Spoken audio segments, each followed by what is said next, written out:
And with organizations and different, businesses that you have, how do you consistently translate that vision through your organization and to the end user, whether it's your customer, another team member, partners, or colleagues? How do you consistently translate that vision?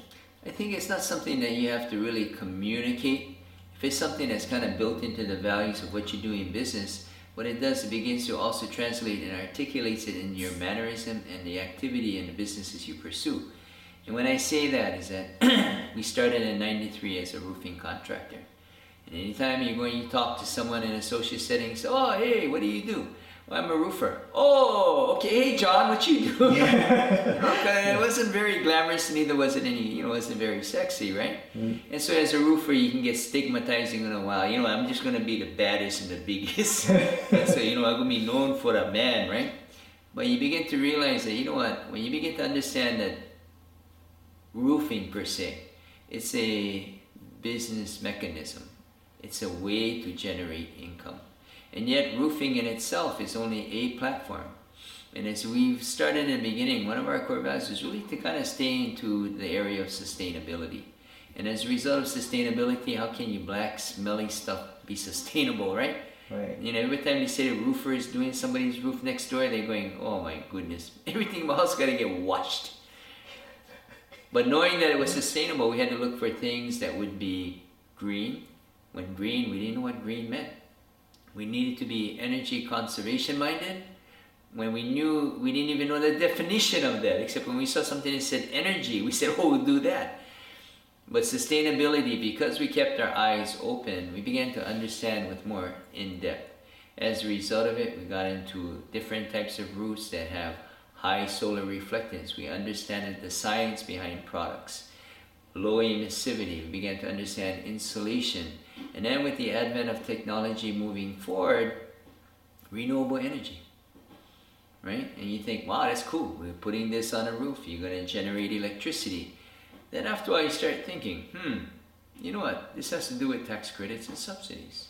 Moves you automatically into this. The point that I'm trying to make is that in the progression of the companies, as bifurcated as they may seem on the outside, how do you control it? How do you do all these things? You think it seems so crazy that from this, you went to all of this. But yet, if you look at the basis of how you start, you have your antenna up. And most people, when they do a business, they have the antenna down, the eyesight, like a horse, just one direction. But in actuality, what we need to do is kind of open our eyes, put our antenna up, and look at a different horizon, and see us as one component in this landscape of opportunity. And we have to be aware globally. And then when you start to look at that, no longer do you think like a roofer. You look at roofing now as a segue to beginning to build a basis of related and entrepreneurial businesses that connect the globe. Yeah. That is, I love that. There's so many people out there that are going to listen to what you just said, and they're going to have a different perspective on their business and the future. So thank you for sharing that. That's amazing. You're welcome. Along the way, through the growth periods, you had those roadblocks and obstacles. How do you turn those roadblocks or obstacles into fuel to drive your passion? I think, the roadblocks is something that every business is going to face, whether it be political, whether it be economic, whether it's a disappointment. There's so many things that come up, and you know what? That's part of life. And when you look at these things, is that what is it that takes you through that wall? What is it that takes you through that impasse? It takes you to that place where you say, I'm just about had it. I give up. Mm-hmm. I can't take this anymore. It says, again, it comes back to your core values. If you know that you know, absolutely, this is what you to do. And at that point, you really examine what you need to do. You've really kind of laid out the possible courses that you can take. Know that you know what, in order to get something good, diamonds don't come automatically perfect when they come out of the ground. What you see in a jewelry store is a beautifully faceted stone. When it comes out of the ground, that's one ugly sucker, man. Right? Yeah. And yet to get it to that beautifully faceted stone takes a lot of friction, takes a lot of time, a lot of patience, and a lot of frustration. And even at that, in the course of beginning to shape that faceted stone, it shatters. And think of all the money, the effort, right? Mm-hmm. Except that from the very beginning, you knew that there would be those times that you had to know you would face, and there had to be that tenacious determination in your heart to know that you know that this is where you are course to be. And that even if the door was to shut on your face and get you broken nose and whatever, right?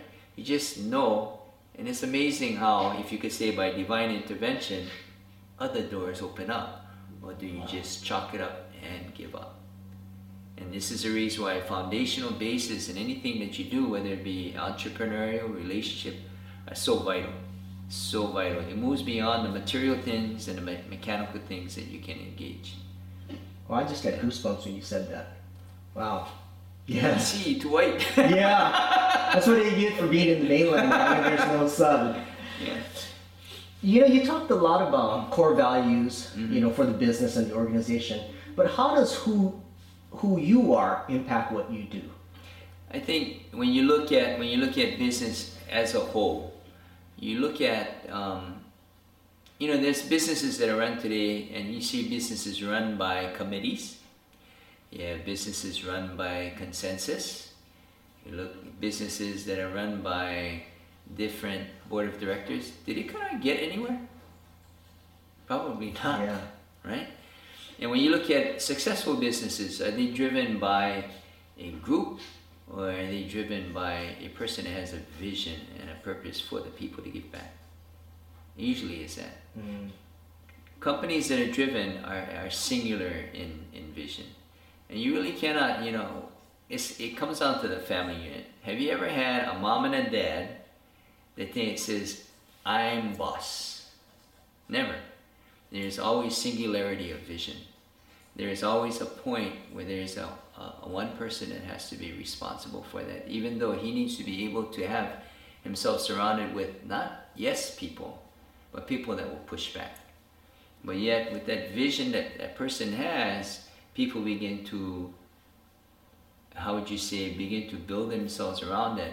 And then there's a synergy. And some simple illustrations I would say is like, you know, in the Bible, they talk about one can send 1,000 to flight, one can send 1,000 to flight. So two 1,000 working separately can send 2,000 to flight. But it says there also, it says, where two as one can work. In other words, there's two ones that become one, then it can send 10,000 to flight.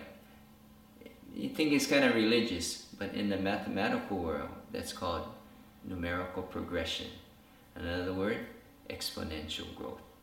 Synergy in the business world. So this is where the power of one vision put together with many as one can impact the many. And that's how you begin to engage, and that way you begin to also translate and begin to turnkey the next generation like that as well. So it doesn't start because, well, what do you think? And what do you think? And let's all make the decision together. There has to be that singularity of vision first. Well, that's great.